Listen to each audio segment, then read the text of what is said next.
열왕기하 22장 8절에서 마지막 20절 말씀 교독합니다. 대제사장 hil기야가 서기관 사반에게 이르되 내가 여호와의 성전에서 율법책을 발견하였노라 하고 hil기야가 그 책을 사반에게 주니 사반이 읽으니라.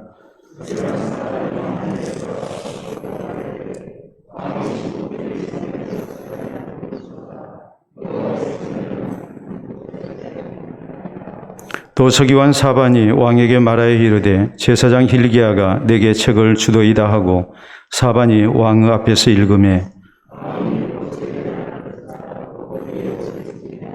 왕이 제사장 hil기야와 사반 아들 아히감과 미가야의 아들 악볼과 서기관 사반과 왕의 시종 아사야에게 명령하여 이르되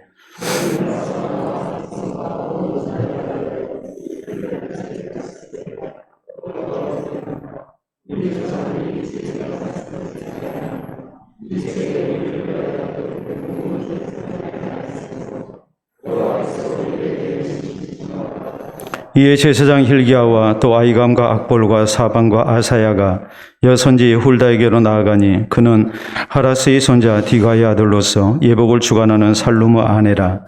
예루살렘 둘째 구역에 거주하였더라. 그들이 그와 더불어 말하며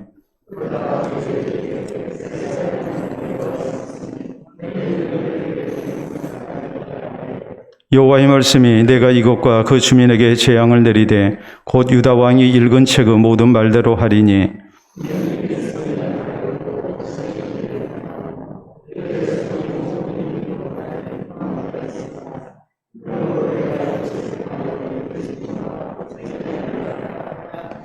너희를 보내 여호와께 묻게 한 유다 왕에게는 너희가 이렇게 말하라. 이스라엘의 하나님 여호와가 이같이 말씀하였느니라. 네가 들은 말들에 대하여는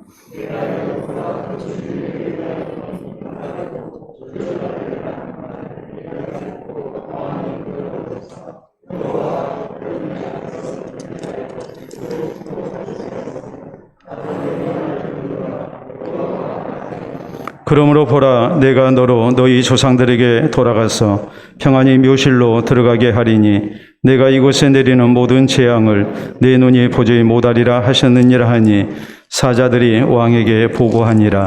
아멘. 기도와 말씀 받도록 합니다. 하나님 아버지 감사합니다. 오늘도 주의 은혜를 사모하며 우리로 주 앞에 나와 경배케 하시고 또 주의 말씀을 기다릴 수 있도록 도우시니 감사합니다. 갓난아이들 같이 순전하고 신령한 저절 우리가 사모하는 가운데 우리의 신앙이 바로 서게 하시고 구원에 이르도록 자라나는 은혜가 있기를 원합니다. 오늘 또 말씀을 증거할 때 또 말씀을 받을 때에 성령의 크신 감동하심과 가르쳐 주시는 은혜가 우리 모두에게 있게 하여 주시옵소서. 예수님 이름으로 기도하옵나이다. 아멘. 오늘 열왕기하 강의 57번째 시간입니다. 지난 2021년 6월에 문화재청에서 중요한 발굴에 대해서 발표를 했습니다. 서울 종로구 공평동 도시환경정비사업 부지 내에서 유적 발굴 작업을 했는데 이것은 어디냐면 바로 인사동 피막골 그 지역입니다. 피막골이라는 것이 이제 말을 피하기 위한 길이라는 말이죠. 그래서 이제 종로 뒤편길, 골목길이 이제 피막길입니다. 옛날 양반들이 이렇게 말을 타고 이렇게 물러거라 하고서 이렇게 지나가게 되면 길 가던 사람들이 다 엎드려야 했습니다. 그래서 양반들 그렇게 위세하는 것도 보기 싫고 또 자기 일정도 이렇게 차질이 생기기 때문에 이제 종로 큰 길로 다니지 않고 뒷길로 다녔습니다. 그래서 그 길을 피막길이라고 얘기를 합니다. 말을 피하는 길이다. 그래서 이제 말 타고 다니는 양반들을 피했기 때문에 피막길이라고 그러는데 이것이 이제 조선시대에 유적이 많이 묻혀 있을 것이라고 이렇게 판단을 하고 여기에서 유적 발굴 작업을 한 겁니다. 거기에서 아주 막대한 조선 초기의 유물이 발굴이 됐습니다. 이 지역은 다름 아닌 옛날 한양의 중심부였는데 여기서 금속 활자 등이 이렇게 발굴이 됐고 약 1600여 점의 그런 어마어마한 그런 문화재가 발굴이 됩니다.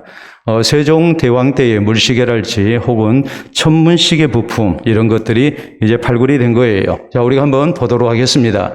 여러분 보시게 되면 저런 금속 활자가 굉장히 많이 발굴이 됐어요. 다음 사진도 역시 마찬가지입니다. 그 다음 사진을 보시게 되면 저건 물시계 부품입니다. 다음 저건 이제 천문시계 부품이에요. 저 둥그렇게 돼가지고 저기에 이제 이 별들이 어디에 위치하는지 그것이 표시가 돼서 그래서 이제 이 하늘의 변화를 알고 또 계절의 변화를 이렇게 측정을 해드렸습니다. 다음 사진을 보시게 되면 저것은 승자총통이라 해서 그래서 화기입니다. 총입니다. 이런 것들이 많이 발굴이 된 거예요. 그래서 이것은 1500년대에 임진왜란 전에 만들어진 그런 총포로 이렇게 이제 밝혀졌습니다. 말 그대로 엄청난 발견이죠. 이를 통해서 당시 인쇄 기술이 얼마나 뛰어났는지 또 과학 발전이 어떻게 됐는지 또 조선의 군사력에 대해서 충분히 가늠할 수 있는 그런 이제 중요한 증거들이 이렇게 발굴이 되었던 겁니다. 우리는 지난 시간에 16대 왕 요시야에 대한 말씀을 살폈습니다. 요시야는 오직 하나님을 향한 신앙으로 나라를 다스렸습니다. 종교개혁을 단행하죠. 또 성전을 수리하죠. 그리고 이 성전 수리에 있어서 이제 일꾼들이 굉장히 정직하다는 것을 인정을 하고 저희에게 이 재정 부분에 대해서 전적으로 위임하는 가운데 이렇게 성전을 수리하도록 했습니다. 오늘 성경 말씀은 이 성전을 수리하다가 이제 이스라엘의 이 신앙생활에 아주 중요한 율법책을 발견을 한 겁니다.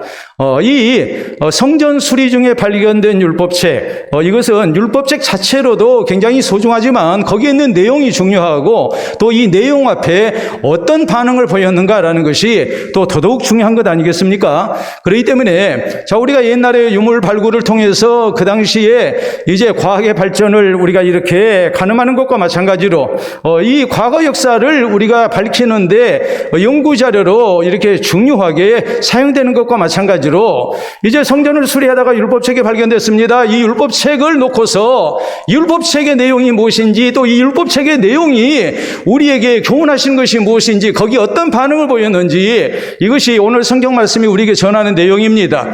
자, 우리가 오늘 하나님의 말씀 앞에 어떤 신앙적 반응이 있어야 할 것인가. 그래서 우리가 하나님 앞에 바른 신앙생활을 힘쓰는 성도가 되어야 될 텐데 오늘 우리가 하나님의 말씀, 이 말씀을 또 어떻게 받아야 되는지 이 말씀을 통한 하나님이 바라시는 그러한 신앙적인 반응이 우리에게 있어야 한다는 것을 우리가 기억을 해야 합니다. 그러기 위해서 우리는 먼저 요시야 왕이 이 율법책에 기록된 하나님의 말씀을 듣고 곧 옷을 찢었다는 사실, 이 반응을 우리가 생각을 해야 합니다.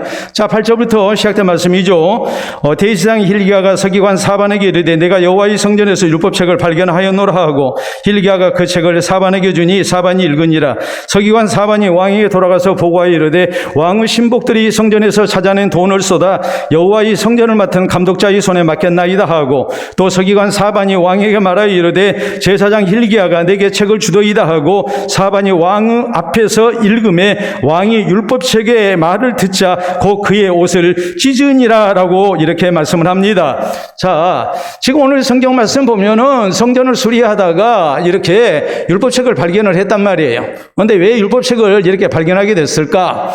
그 전에 므낫세 왕이랄지 아몬 왕이랄지 이런 시대에 하나님의 말씀을 멸시했고 하나님을 바로 섬기지 아니한 그런 어두운 시기가 있었습니다. 그렇기 때문에 그때에 하나님의 말씀을 이렇게 구석에 처박아 두고 율법책을 가까이 하지 아니한 그런 이제 결과로서 이렇게 율법책이 이 숨겨진 자리에서 이제 발견이 된 거예요. 또 한편으로 왕이 하나님의 율법책을 싫어합니다. 율법책 보면은 다 또 없애려고 합니다. 그러니까 이 하나님의 말씀을 소중히 여기는 사람들이 이렇게 구석진 곳에 이제 숨겨뒀다고 우리가 생각할 수 있거든요. 이게 시간이 흐르고 난 다음에 이제 발견이 된 거예요. 자, 이것을 서기관이 받아가지고 이제 왕에게 가지고 갑니다. 그래서 그 앞에서 읽었을 때에 왕이 이 하나님의 율법책의 말씀을 듣고 옷을 찢었어요. 옷을 왜 찢었을까? 우리가 거기 있는 말씀으로 보면 10절 11절에 이렇게 말씀이 나오죠. 자, 또 서기관 사반이 왕에게 말하여 이르되 제사장 hil기야가 내게 책을 주더이다 하고 사반이 왕 앞에서 읽음에 왕이 율법책의 말을 듣자 곧 그의 옷을 찢으니라. 왕이 제사장 hil기야와 사반의 아들 아히감과 미가의 아들 악볼 사울과 서기관 사반과 왕의 시종 아사에게 명령하여 이르되 너희는 가서 나와 백성과 온 유다를 위하여 이 발견한 책의 말씀에 대하여 여호와께 물으라. 우리 조상들이 이 책의 말씀을 듣지 아니하며 이 책에 우리를 위하여 기록된 모든 것을 행하지 아니하였으므로 여호와께서 우리에게 내리신 진노가 크도다라고 말합니다. 하나님의 말씀을 들었을 때 자기들의 죄를 깨달은 거예요. 조상들의 죄를 깨달은 거예요. 하나님께서 말씀하신 대로 우리가 살아야 하는데 그 말씀대로 살지 아니했고 하나님의 말씀에 순종하지 아니하는 이 백성들에게 하나님이 얼마나 무서운 진노를 내리신다고 경고하셨는지, 그것이 서기관이 율법책을 읽었을 때에 그 모든 것이 들린 거란 말이에요. 깨달은 거란 말이에요. 그렇기 때문에 왕은 두려움 속에서 옷을 찢은 거예요. 여러분, 우리가 하나님의 말씀 앞에 어떤 반응을 보여야 합니까? 우리가 바른 반응을 보여야 합니다. 그것이 뭐겠습니까? 하나님의 말씀 앞에 나를 비춰봐야 해요. 내가 하나님의 말씀대로 살고 있는 사람인가? 혹시라도 내가 하나님의 말씀대로 살지 못해서 하나님의 복음커녕 하나님의 진노가 임할 만한 그런 모습은 아닌가라는 것을 우리가 두렵게 여겨야 한단 말이에요. 그리고 우리가 하나님의 말씀에 우리가 바른 반응을 보이고 순종하기를 힘쓰는 그런 성도가 돼야 돼요. 자, 하나님께서 광야 생활하는 이스라엘 백성들에게 하나님의 임재의 상징인 언약궤를 주십니다. 그리고 거기에 이제 모세를 통해서 주신 율법을 대표하고 있는 십계명의 두 돌판을 보관하게 하셨습니다. 그리고 하나님께서 저희에게 요구하신 게 무엇입니까? 그거 보관하고서 신주단지 모시듯이 그렇게 모시고 살아라고 했습니까? 그게 아니죠. 하나님의 십계명의 돌판이 보관된 언약궤가 인도하는 대로 순종하며 가게 하셨죠. 하나님의 말씀이 우리에게 주어진 것은 하나님의 말씀을 우리가 바로 알고 깨닫는 가운데 그 말씀에 순종하라고 우리에게 주신 것이지, 단순히 그 하나님의 말씀을 우리가 구경하라고 우리에게 주신 것이 절대 아니란 말이에요. 하나님의 말씀 앞에 대한 바른 반응이 우리에게 필요하단 말이에요. 여러분, 그렇기 때문에 역대상 10장 13절로 14절에 하나님의 말씀에 대해서 바로 반응하지 못했던 사울왕의 비참한 운명이 나오죠. 사울이 죽은 것은 여호와께 범죄했기 때문이라. 저가 여호와의 말씀을 지키지 아니하고 또 신접한 자에게 가르치기를 정하고 여호와께 묻지 아니하였으므로 여호와께서 그를 죽이시고 그의 나라를 이새의 아들 다윗에게 넘기셨더라라고 이렇게 말씀을 하죠. 하나님의 말씀이 순종을 요구했습니다. 근데 하나님의 말씀에 대한 순종이 없었습니다. 하나님의 말씀이 책망하는데 그 책망하는 말씀을 듣지를 않습니다. 하나님의 말씀 앞에 바른 반응이 없는 겁니다. 그러니까 결국에는 하나님의 말씀에 바른 반응을 보이지 못한 이 사울왕을 하나님이 죽이시고 그 나라를 이새의 아들 다윗에게 넘겨버리셨다. 성경은 이렇게 경고합니다. 우리 예수님께서는 하나님의 말씀에 대한 바른 반응을 분명히 강조하십니다. 나더러 주여 주여 하는 자마다 다 천국에 들어갈 것이 아니요 다만 하늘에 계신 내 아버지 뜻대로 행하는 자라야 들어가리라. 하나님의 말씀 앞에 우리의 반응이 어떻게 나타나야 하는가? 하나님의 말씀을 하나님의 말씀으로 받고 그 말씀에 순종하는 모습으로 나타나야 우리가 신앙생활을 바로 하고 있는 것이고 그 사람이 천국의 백성 되는 영광을 누리게 될 거라고 우리 주님은 분명하게 말씀하셨습니다. 데살로니가 교회의 아름다운 신앙생활에 대해서 성경은 데살로니가전서 2장 13절에 말씀합니다. 우리가 전한 바 하나님의 말씀을 너희가 받을 때 사람의 말로 받지 아니하고 하나님의 말씀으로 받음이 진실로 그러하다. 이 말씀이 너희 믿는 자 가운데 역사하느니라.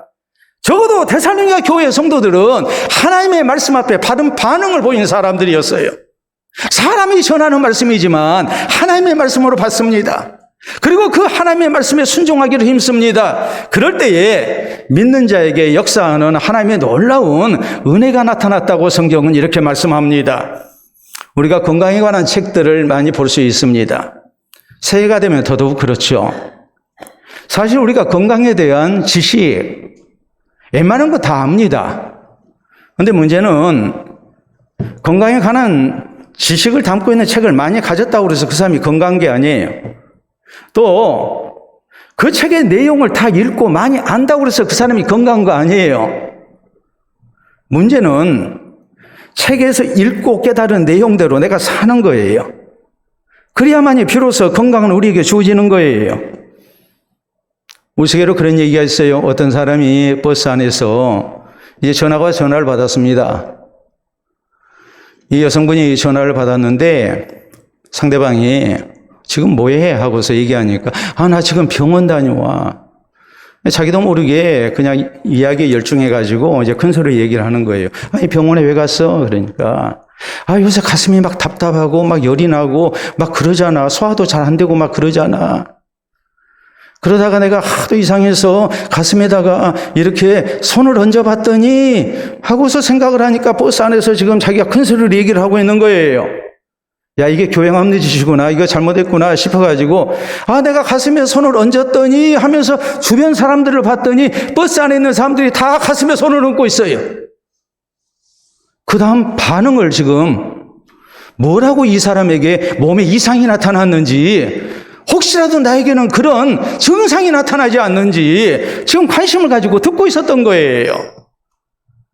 여러분, 우리가 하나님의 말씀 앞에 어떤 반응을 보여야 합니까? 하나님의 말씀 앞에 우리가 바른 반응을 보여야 합니다.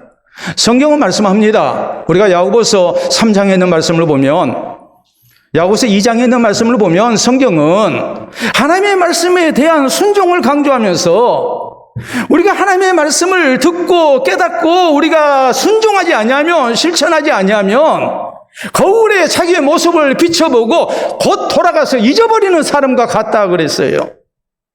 여러분, 거울을 왜 봅니까?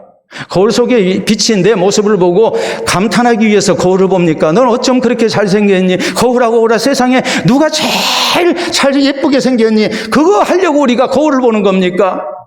아니죠. 혹시라도 얼굴에 뭐가 묻지나니 했는지, 머리는 잘 빗어졌는지, 우리가 그런 것을 보기 위해서 거울을 보는 거 아니겠습니까? 그리고 잘못된 부분이 있다면 그것을 고치려고 우리가 노력하지 않겠습니까? 성경은 우리에게 그렇게 말씀하십니다. 하나님의 말씀을 듣고 그 말씀대로 살지 아니하는 사람은 거울을 보고 자기의 모습을 곧 잊어버리는 사람과 똑같다.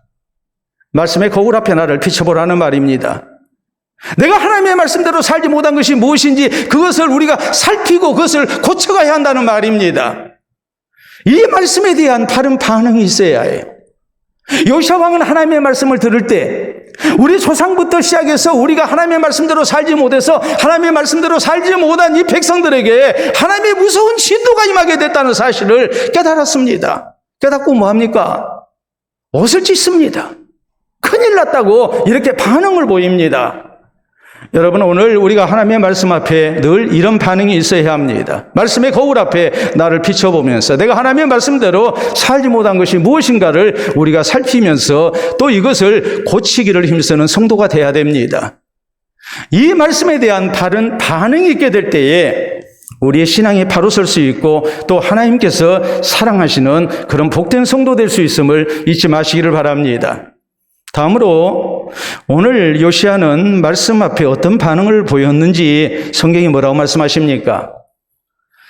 요시야는 하나님의 말씀의 뜻을 더 깊이 깨닫기를 원했습니다. 자, 그래서 거기 보면은 14절에 이에 제사장 hil기야와 또 아히감과 악볼과 사반과 아사야가 여선지 훌다에게로 나아가니 그는 하라스의 손자 디가의 아들로서 예복을 주관하는 살룸의 아내라.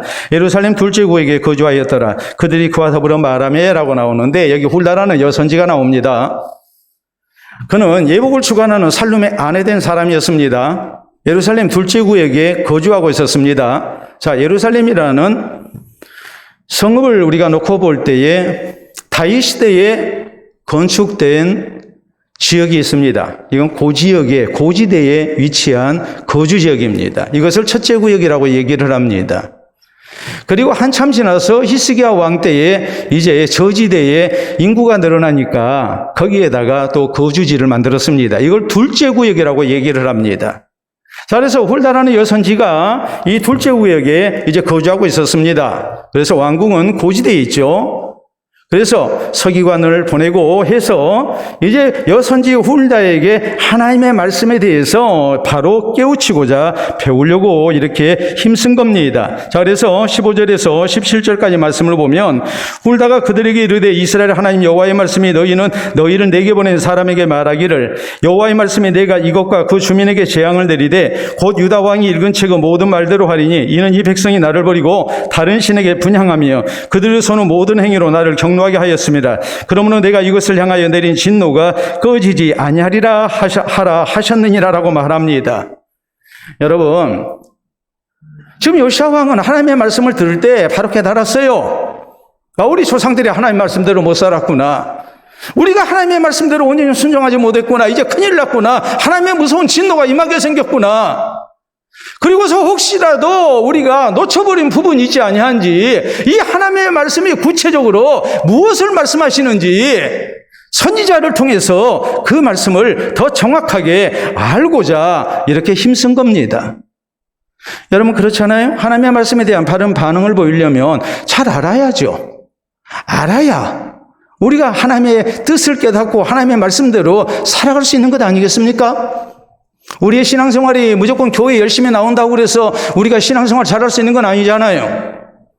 하나님의 말씀대로 살기 위해서는 하나님의 말씀이 우리에게 무엇을 요구하시는지 그 말씀의 깊은 뜻을 우리가 배우기를 힘써야 하고 깨닫기를 힘써야 한단 말이에요.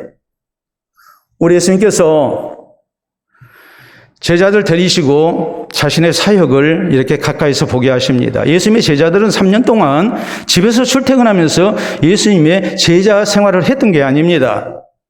예수님과 숙식을 같이 하고 3년을 같이 생활했습니다. 그러면 척하면 삼천리라고 예수님이 하시는 말씀을 다 깨우쳐야죠.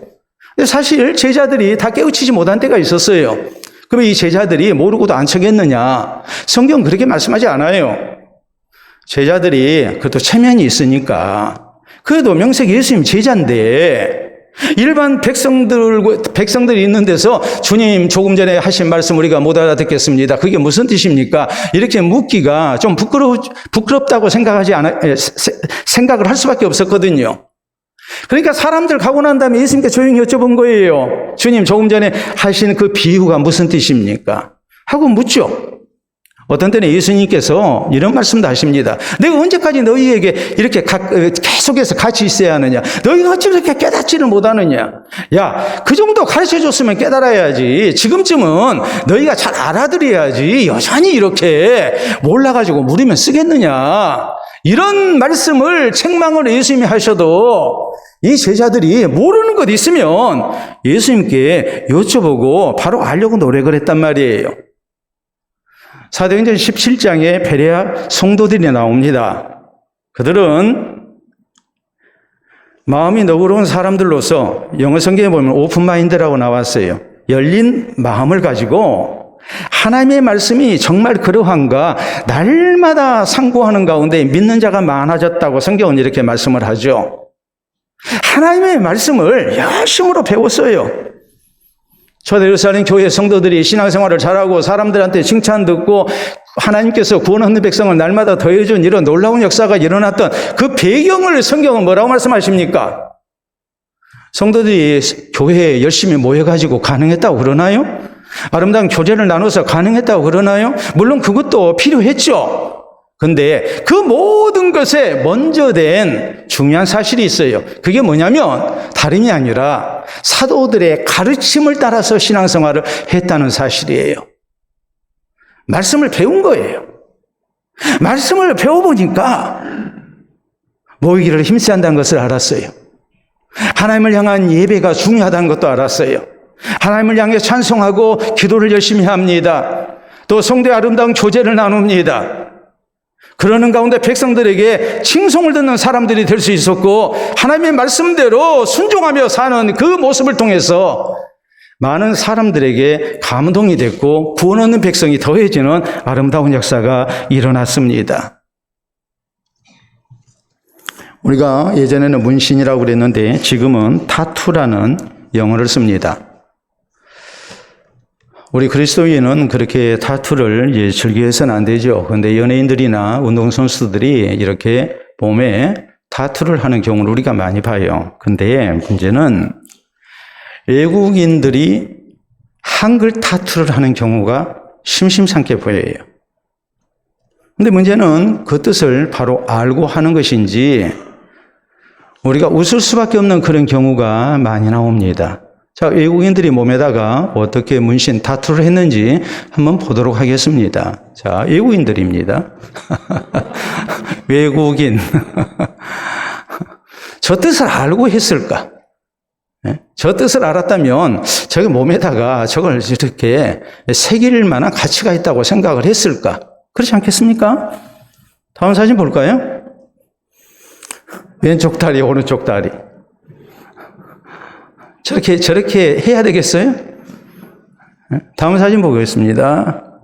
영혼 상실. 다음 사진. 먹고 죽자. 아니, 지금 허벅지에다가, 저 허벅지예요. 허벅지로 보입니까? 네. 왼쪽 허벅지, 거기다 먹고 죽자. 다음, 박노식. 박노식 아시는 분 손 들어보세요. 박노식. 연세 드신 분들은 알고 젊으신 분들은 모릅니다. 네. 옛날 배우죠? 네. 박노식 씨. 등에다가 저렇게 박노식이라고 뒤집어서 써놨어요. 또 반대하게 쓴 게 아니라 뒤집어서 써놨어요. 다음 타투를 볼까요? 우리가 생각할 때는 믿음, 소망, 사랑 그래야 하잖아요? 네, 소망이 소음 아닙니다. 나 무식합니다 라고 폭로하는 것밖에 더 되겠습니까? 저런 문신을 하고 있어요. 다음 문신을 보면 아무리 머리를 굴려도 해석이 안 되는 문신입니다. 볼까요? 읽기도 힘들어요. 누가 좀 읽어보세요. 네? 로간 카아나. 뭔 말인지 모르겠잖아요. 저런 걸 몸에다가 새기고 다녀. 우리가 저런 걸 보면 참 답답하다. 바른 뜻이나 알고 정말 의미 있는 타투를 하면 참 좋겠는데 본인이 몸에 새긴 타투를 통해서 평생에 소중한 좌우명으로 삼는달지 아니면 나를 늘 깨우치는 그런 말씀으로 삼는달지 아니면 듣는 사람에게 뭔가 공감이 되고 마음에 와 닿는 뜻이 전달되는 그런 타투가 됐으면 좋겠는데 저게 옹투리로 무슨 뜻인지도 모르고 저렇게 해놨다는 것이 안타까운 일이죠. 아무리 한글을 사랑하고 대한민국을 사랑하기로서니 저건 아니다 싶지 않겠습니까? 우리가 하나님의 말씀에 대해서 그렇다면 이게 얼마나 안타까운 일이겠습니까? 성경도 가지고 있고 하나님의 말씀도 듣고 하는데 하나님의 말씀에 대한 열의가 없습니다. 하나님의 말씀이 나를 구원의 길로 인도하고 하나님이 사랑하시는 복된 성도 되게 하는 참으로 중요한 말씀임에도 불구하고 우리가 하나님의 말씀에 대한 관심이 없고 이것을 깨닫고자 하는 노력도 없다면 이건 상당히 문제가 있는 것 아니겠습니까? 성경은 디모데후서 3장 15절로 17절에 우리에게 이렇게 말씀합니다. 성경은 능히 너로 하여금 그리스도 예수 안에 있는 믿음으로 말미암아 구원에 이르게 하는 지혜가 있게 하느니라. 성경은 우리로 예수 그리스도를 믿음으로 말미암아 구원에 이르는 지혜가 있게 합니다. 모든 성경은 하나님의 감동으로 된 것으로 교훈과 책망과 바르게 함과 의로 교육에 유익하니 이는 하나님의 사람으로 온전하게 하며 모든 선한 일을 행할 능력을 갖추게 하려 함이라라고 말씀합니다. 우리가 구원 얻는데 우리가 온전한 하나님의 사람이 되는데 우리가 하나님의 말씀을 통해서 위로받고 세임을 얻는 가운데 하나님이 기뻐하시는 아름다운 사역을 감당하는 데 있어서 하나님의 말씀이 참으로 우리에게 소중한 필수 불가결한 그런 말씀인 것을 성경은 강조하고 계세요. 그런데 이것 없이 우리가 신앙생활을 해요. 그저 성경책 가지고 있는 걸로 만족해요. 하나님의 말씀을 깨달으려고 하지를 않아요. 그 말씀이 나에게 무엇을 요구하시는지 거기에 대한 바른 반응이 없어요. 그러면 우리가 구원 얻기도 힘들고 하나님 앞에 합당하게 사는 것도 불가능합니다. 그저 습관적으로 교회 다니는 미신적인 신앙을 우리가 가질 수밖에 없는 거예요. 그렇기 때문에 오늘 요시야 왕이 여선지자 훌다에게 사람을 보내서 이 하나님의 말씀이 구체적으로 우리에게 무엇을 말씀하시는지 더 배우기 위해 애썼던 이 모습이 이런 반응이 우리에게 오늘 있어야 합니다. 그래서 예수님을 통해서 구원 얻는 지혜를 얻어야 합니다. 그리고 하나님의 말씀을 통해서 어떤 때는 교훈을 받고 어떤 때는 책망을 듣고 어떤 때는 바르게 함을 우리가 받고 또 의로 교육하기에 유익한 말씀으로 우리가 받는 가운데 온전한 신앙 인격을 갖춘 하나님의 사람 그리고 모든 선한 일을 행할 능력을 갖춰나가는 하나님의 사람으로서 우리가 바른 신앙생활을 하는 성도가 되어야 됩니다. 이 바른 반응이 있어야 우리가 구원을 얻고 또 하나님 앞에 합당한 성도 될 수 있다는 것, 그리고 하나님이 사랑하시는 성도 될 수 있다는 것을 잊어서는 안 됩니다. 자, 오늘 성경은 또 세 번째로 하나님의 무서운 진노를 피할 수 없는 입장이 됐습니다. 왜요? 지금까지 누적된 죄악 때문에 조상 때부터 저질러온 불순종으로 인해서 우상 숭배하고 한 죄로 인해서 그래서 이제 하나님 앞에 이 백성들이 무서운 진노를 당하게 생겼습니다. 요시아 왕이 옷을 찢은 것처럼 이제는 절망적인 상황이 됐습니다. 하나님의 말씀을 깨우치고 나니까 더 하나님 앞에 자신들의 잘못을 깨달은 거예요. 그런데 여기에 하나님께서 요시아 왕에게는 특별한 자비와 긍휼을 베푸시겠다고 약속을 하십니다. 자, 이어지는 말씀, 거기 18절 이하에 있는 말씀입니다.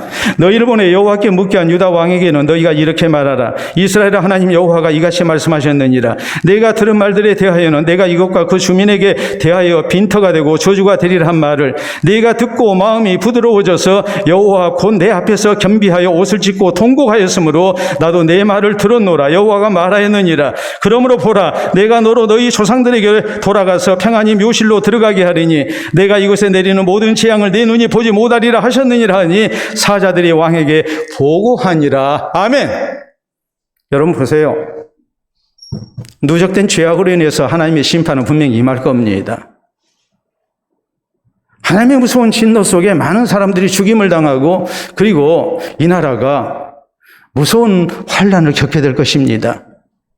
그런데 하나님 요시아에 대해서만큼은 특별히 자비와 긍휼을 베푸시겠다고 약속하십니다. 그 이유는 내가 하나님의 말씀 앞에 바른 반응을 보였기 때문에 강팍한 마음을 버리고 마음이 부드러워져서 옷을 찢고 하나님 앞에 애통하며 하나님의 말씀대로 살지 못한 죄를 회개했기 때문에 요시아 왕은 그 생전에 이런 환난을 징벌을 당하지 않게 될 거라고 가서 말을 전하라고 말씀을 하십니다. 여러분, 이 말씀이 우리에게 교훈하는 것이 무엇이겠습니까? 세상에 아무리 잘못되고도 나 혼자서라도 하나님의 말씀 앞에 바른 반응을 보이면 하나님은 그 백성을 사랑하신다는 사실이에요. 100명의 사람이 있습니다. 근데 99명이 하나님 앞에 바로 살지 못합니다. 하나님께서 그 성읍을 벌하시겠다고 하십니다. 그런데 하나님의 말씀대로 살았던 그 한 사람은 어떻게 되겠습니까? 하나님은 그 사람은 그 화를 당하지 않도록 구원하신다는 말씀이에요. 요시아 왕에게는 하나님께서 자비와 긍휼과 구원을 베푸시겠다고 약속을 하세요. 여러분, 그렇기 때문에 우리는 세상에 아무리 잘못돼도 다른 사람들 엉망으로 신앙생활을 해도 나 혼자서라도 신앙생활을 바로 하고자 힘써야 해요. 여러분, 우리가 성경에 나타난 많은 믿음의 선진들을 놓고 볼 때에 그 사람들은 자기들이 살던 시대의 사람들이 다 평균적으로 신앙생활을 잘해서 같이 신앙생활 잘했던 사람들이 아니에요. 그들이 살았던 시대는 아주 폐역한 시대였습니다.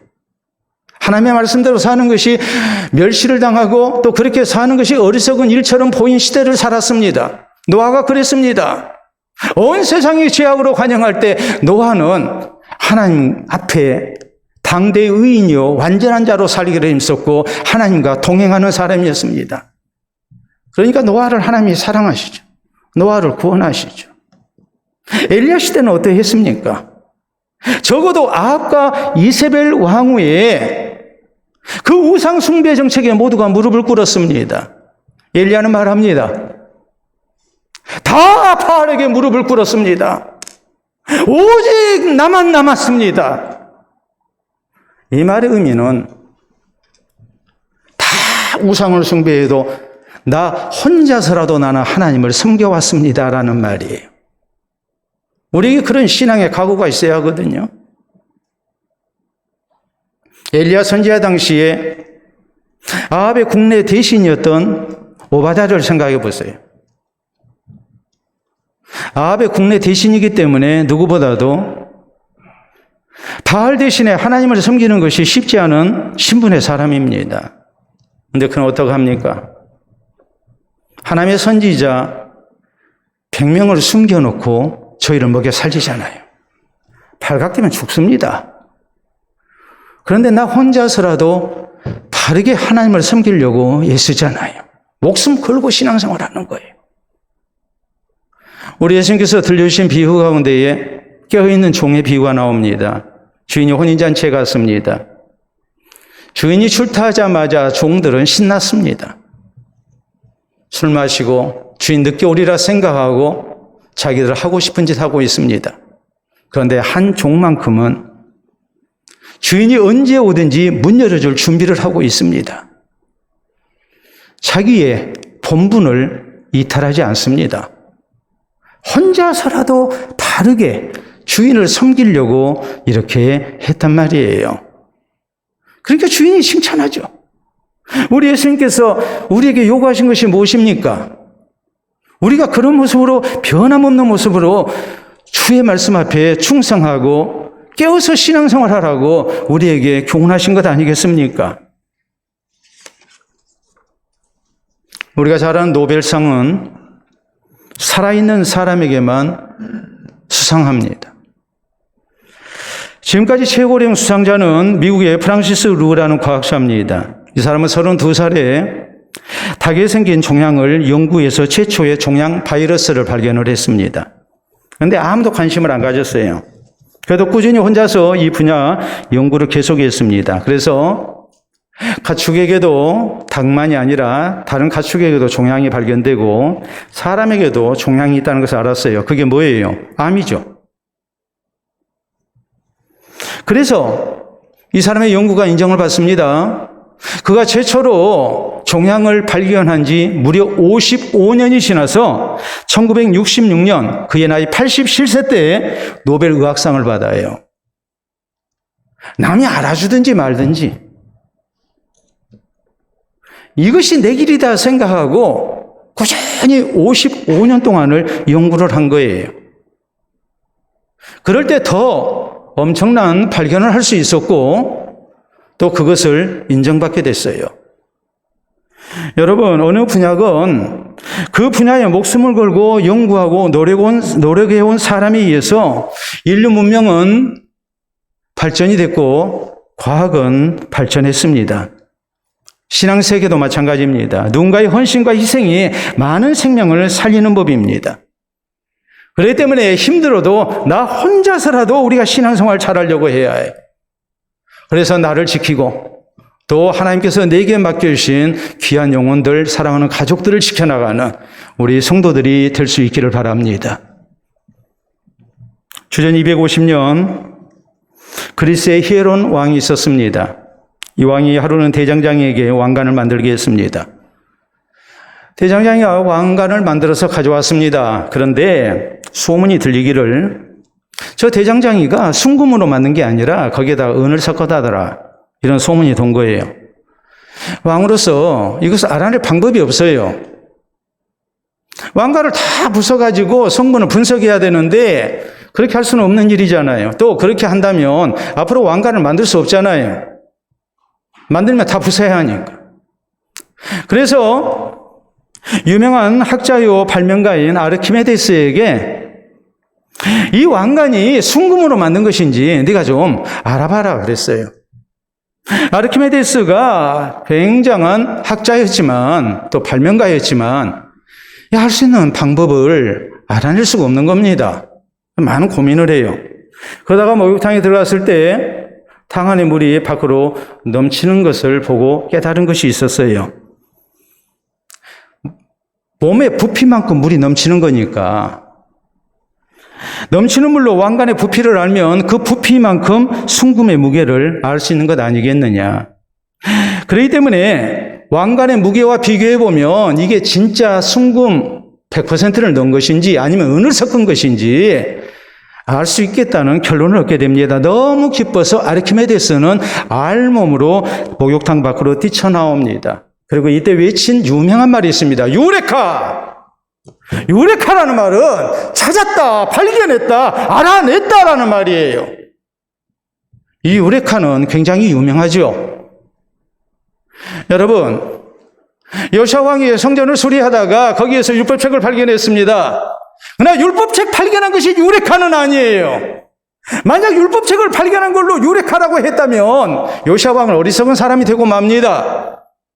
여호시아 왕의 유레카는 그게 아니었어요. 하나님의 말씀을 읽었습니다. 그 하나님의 말씀 앞에 나를 비춰봅니다. 내가 죄인입니다. 우리가 하나님의 말씀대로 살지 못했고 하나님의 무서운 진노가 임하게 됐다는 것을 발견하게 된 겁니다. 옷을 찢습니다. 하나님 앞에 애통해야 합니다. 그리고 하나님의 말씀을 더 깨우치기 위해서 선지자에게 물어오라고 합니다. 그럴 때 하나님의 무서운 진노가 사실이었습니다. 그러나 하나님 말씀하십니다. 너는 하나님의 징벌을 당하지 아니할 것이다. 하나님의 말씀 앞에 신앙적인 유레카가 있었기 때문에 하나님의 말씀 앞에 내 죄를 깨달았어요. 하나님의 무서운 진노를 깨달았어요. 그럴 때 그에게 새로운 유레카가 열린 거예요. 사는 길을 발견하게 된 거예요. 여러분, 오늘 우리에게 이런 유레카가 있어야 합니다. 오늘 이 시간 우리가 하나님의 말씀을 들을 때 우리에게 신령한 의미의 유레카가 있어야 합니다. 그동안 내가 하나님의 말씀대로 살지 못한 이 부족한 죄인인 것을 우리가 새롭게 깨달아야 합니다. 그리고 하나님의 말씀을 우리가 더욱더 사랑하고 가까이 하고 깨우치기를 힘쓰는 유레카가 우리에게 있어야 합니다. 나 혼자서라도 신앙생활 잘하게 되면 하나님의 자비와 긍휼이 있음도 우리가 깨달아야 합니다. 이 유레카가 우리에게 있어야 합니다. 이 신앙적인 유레카를 통해서 우리가 더욱 하나님의 뜻에 가까이 나아가는 성도가 되어야 되겠고, 또 하나님의 징벌 대신에 하나님의 사랑과 구원과 자비와 긍휼을 덧입는 은총을 입는 성도가 되어야 됩니다. 오늘 우리 모두에게 이 하나님의 말씀 앞에 이 신앙적인 유레카가 모두에게 있기를 바랍니다. 우리 함께 기도합니다. 오늘 하나님의 말씀 앞에 나 자신을 발견해야 합니다. 내가 하나님의 말씀대로 살지 못한 죄인인 것을 우리는 새롭게 발견해야 하고, 하나님의 뜻 알기를 더욱 힘쓰는 신앙적 유레카가 있도록 해야 합니다. 그럴 때 우리에게 사는 길이 열립니다. 하나님의 자비와 긍휼이 주어집니다. 우리가 하나님의 말씀을 대할 때마다 이 아름다운 유레카 있기를 힘쓰는 성도 될 것을 주님 앞에 다짐할 수 있기를 바랍니다. 기도합니다.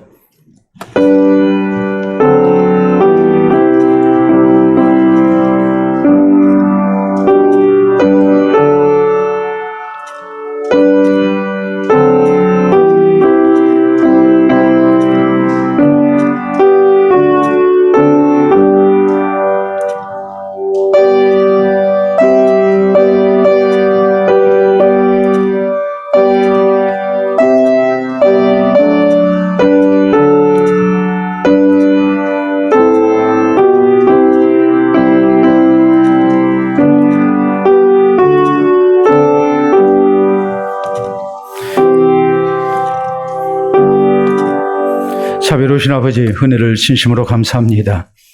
세상의 많은 소식 속에 살아왔던 우리들, 그리고 많은 근심과 염려와 쓸데없는 걱정 속에 살아왔던 우리들, 이제 하늘의 소식을 듣게 하시고 또 주의 음성을 듣게 해주신 줄로 믿고 감사를 드립니다. 하나님의 말씀 앞에 나 자신을 비춰보게 하시고 이 하나님의 말씀을 통하여 나의 죄인됨을 깨달으며 이제 살아계신 하나님 앞에 우리가 애통해야 하며 또 신실한 하나님의 백성으로 말씀에 순종하며 살 것을 우리가 다짐할 수 있도록 인도하여 주시옵소서. 말씀 앞에 바른 반응을 보이게 하시사 주께서 우리를 긍휼히 여기시고 또 우리를 사랑하시는 은혜가 있기를 원합니다. 참으로 힘들고 어려운 시대에 나 혼자서라도 신앙생활 잘하게 하시고 하나님의 말씀대로 사는 것 이상 더 복된 길이 없음을 우리가 발견하고 이 믿음의 길을, 순종의 길을 우리가 끝까지 잘 달려갈 수 있기를 원합니다. 우리의 사랑하는 성도들 늘 말씀 앞에 신앙적 깨달음이 있게 하시고 살아계신 하나님께서 우리 가운데 베푸시는 구원과 소망 있는 삶을 사는 우리 모든 성도들이 되게 하여 주시옵소서. 감사하며 예수님 이름으로 기도하옵나이다. 아멘. 자, 오늘